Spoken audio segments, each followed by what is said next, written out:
So choosing the right wedding photographer can honestly be one of the hardest things couples have to go through when planning a wedding day. Hey guys, I'm Ryan, owner and operator of Feather and Finch Photography. I've been photographing weddings now for over a decade, and today I just want to quickly share my honest thoughts in the way to choose the right photographer. Now, I know you've probably jumped on Google, so stay with me on this one, and you've probably searched, Gold Coast wedding photographer or wherever you're located, wedding photographer, and you're overwhelmed with the amount of responses. The people that are showing up first on Google are generally working a lot on the back end of the business, so it doesn't mean they are right for you. Just let's clear that up.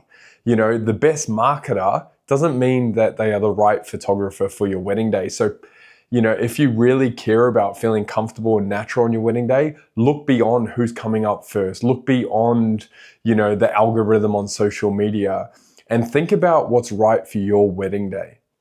What I would suggest, first step, so step number one, is sit down with your partner and write down how you would vision being photographed on your wedding day. Now, I know you might be like, well, what do you mean being vision being photographed? Of course we're going to get photographed. But the experience that you're going to want, are you super hyped, extroverts, want a crazy party photographer that's like up in your grill?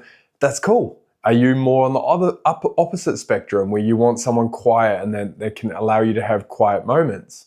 That's going to help determine the right person. And the key word here is the right person to photograph your wedding day. So once you come clear about the right type of personality or mode of creation that person needs to bring along to your wedding, then we can look beyond the photography. I know the photography is really important, but to me, that's secondary. Most photographers that are doing this full time have beautiful work.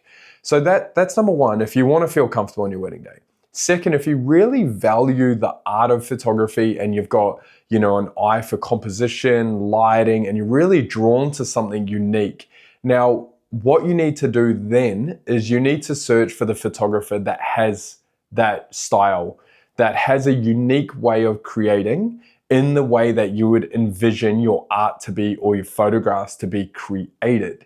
Okay, so there's no point in just going and getting someone that's crazy extroverted because you wanted a party, but you also want something really cinematic, really, different in terms of the use of light and connection without actually finding that. So, two things there. The person documenting your wedding is really important. And secondly, think about the style of photography. Is it light and bright? Is it filmic looking? Is it editorial? Is it nothing? Is it cinematic? Is it dark and moody? Is it quiet and still? Is it loud and bright?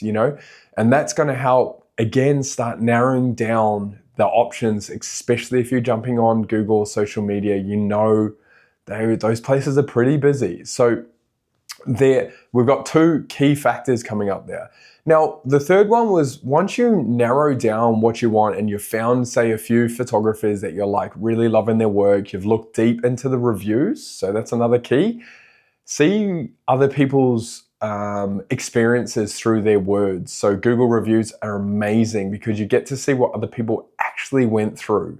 You're not just listening to the jargon on the website and it all sounds great and then you turn up on your wedding day and you're like, this isn't the best, you know what I mean? So that's a great next step. But then once you've got a few, maybe, 2 to 4 would probably be ideal. What I would suggest then is after you've gone deep into, the way they create and all that jazz, before even worrying about budget, jump on a call with them. Have a conversation with them. See how, you connect naturally over the phone or in person or over Zoom or something like that. And you're going to get a real good idea if that's the right creative for you. Every wedding couple are different. They have different needs. So there's no one way fits all. But I think you will find, your intuition will allow you to understand whether that's the right photographer for your wedding day. The last one, a lot of people start with budget, but as you can see, when I'm talking all about this, if you're starting directly with budget, you've already, I don't even know the word. What's the word? You've already let's not say that word. You've already, mind blank. You've already forgotten, nah, that's terrible. You know what I'm trying to say. You've already put aside, that'll do. You've already put aside the fact that, you're open to cinematic styles or light and bright styles and the right person, and you've cornered yourself in due to budget considerations. Why not go the opposite way? Find the right creative, find the right person, and then talk about budget considerations if that is a factor. I think that is the right way to go about it, because you might actually sit on a Zoom call with the creative that you're looking at and be surprised and be like, wow, you know what, that's actually in our budget. Or, you know what, that's slightly over our budget, but you seem like the best person to be there. You seem like the person that we're going to have the most fun with. You seem like your work speaks for itself. There's no one else's work out there that stands out as much as yours. Well, you're not going to regret spending a little bit more and getting the product that you want. I always say, look at this, right? Look at, you know what that is? That's a tattoo. And photographing weddings are like a tattoo. You don't really do them again. So choose wisely.